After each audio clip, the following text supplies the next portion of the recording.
Happy Monday, listeners. For Scientific American Science Quickly, I'm Rachel Feltman.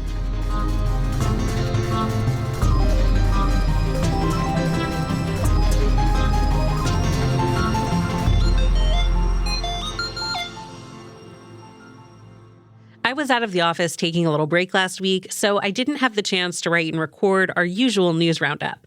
Instead, I thought it would be fun to dive back into the Scientific American archives for the first time in a while. Let's see what SciAm was up to 100 years ago. The April 1925 issue of Scientific American had more in common with our coverage in 2024 than you might expect. 99 years apart, everyone was going gaga over eclipses. While the January 1925 total solar eclipse didn't quite hit the same swath of the U.S. as the one we got to enjoy last year, it did treat folks in Minnesota, Wisconsin, Michigan, Pennsylvania, New York, New Jersey, Connecticut, Rhode Island, and Massachusetts to totality. According to SciAm's April 1925 article on the subject, the weather was pristine for eclipse viewing. The article also details some apparently very eerie visual effects that showed up during the eclipse.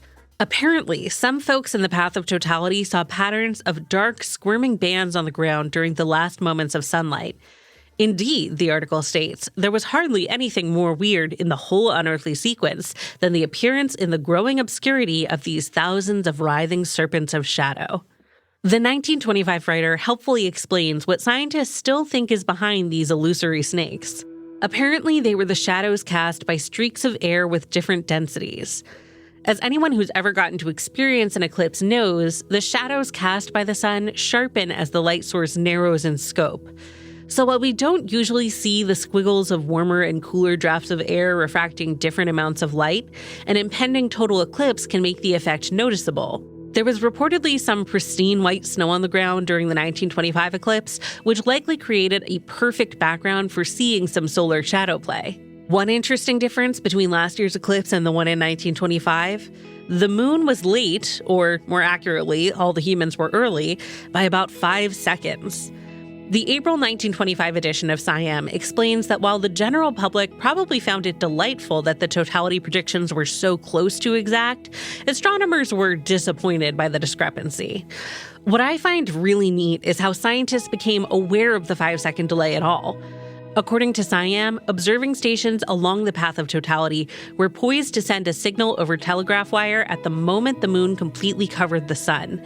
Those signals were automatically recorded by accurate time-measuring machines at Bell Labs and Yale University, so scientists could later analyze the event's timing. The same article predicts that an eclipse in 2025 could be predicted not only within an error of 5 seconds, but within an error as small as can be observed.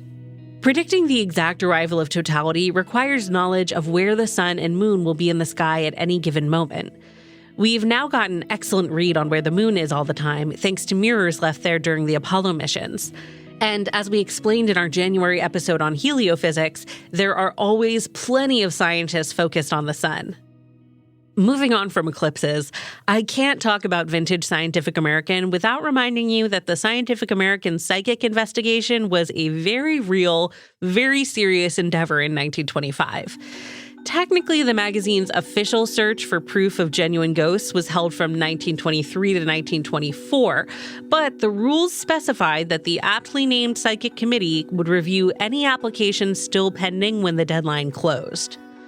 In April 1925, Scientific American spent an entire page explaining why it was rejecting the claims of a woman known as Marjorie, who was apparently the wife of a well-known surgeon in Boston.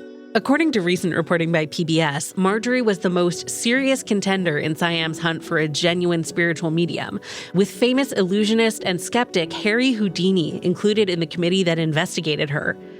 Apparently, Houdini got so fed up with how long it was taking Scientific American to reject Marjorie's claims that he published a pamphlet dismissing her at his own expense. Now, you might assume that Scientific American's readers were upset to see the magazine take mediums so seriously.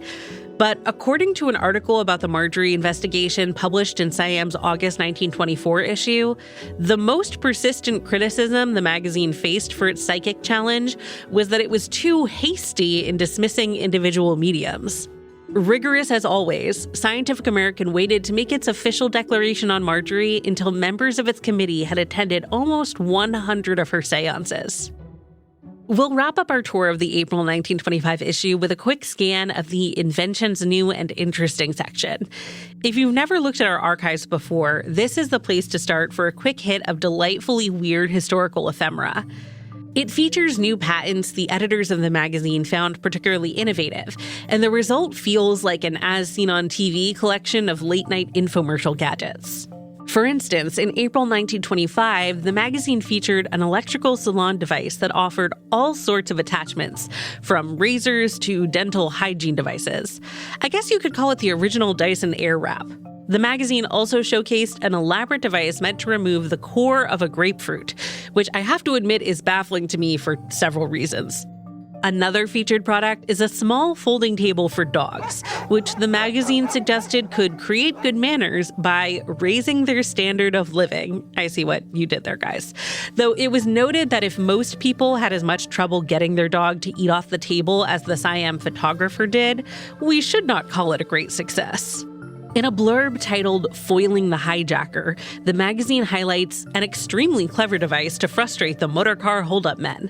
Was it some kind of door lock or alarm system? No, it was a gun holster that reportedly kept revolvers safely and accessibly pointed at either the floor or dashboard of the car.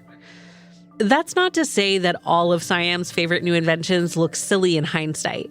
The April 1925 issue also shares the game-changing news from the University of California that prunes can now be dehydrated artificially more efficiently than they can be dried out in the sun. And some of the magazine's highlighted products are so practical that it makes me shudder for folks who had to live before their invention, like serrated kitchen shears, rubber scrapers for cleaning kitchen sinks, and foot-powered mop wringers to save cleaners from bending over. Perhaps the most thrilling entry is one called "Washing the Car in an Automobile Laundry," which describes a bold new facility where cars are carried on a conveyor belt and washed in a stunning 14 minutes. That's all for this week's Vintage News Roundup. The usual 21st Century News will be back next Monday. If you're hungry for updates on current happenings, you can go check out scientificamerican.com. We'll be back on Wednesday to explore how AI is changing the way some people grieve. Science Quickly is produced by me, Rachel Feltman, along with Fonda Mwangi, Kelso Harper, Naeem Amarsy, and DelViscio.